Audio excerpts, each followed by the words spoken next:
A few moments later.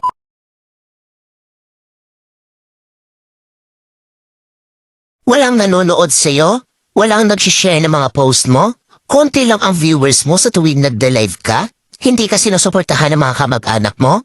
Kaibigan mo? Kakilala mo? Kapitbahay mo? Pinagtatawanan ka dahil sa pag-reels mo? Pinagtatawanan ka dahil sa paggawa mo ng mga content? Ito ang tatandaan mo.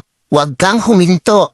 Huwag kang susuko. Huwag kang papaapekto sa sasabihin ng ibang tao tungkol sa'yo. Ipakita mo sa kanila na may mararating ka.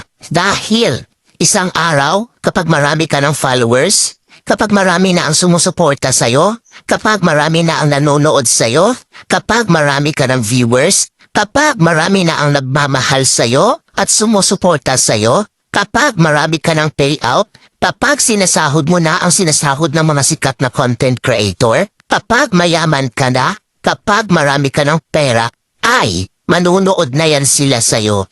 Sila na ang kusang lalap. 3 hours later. A few moments later. Just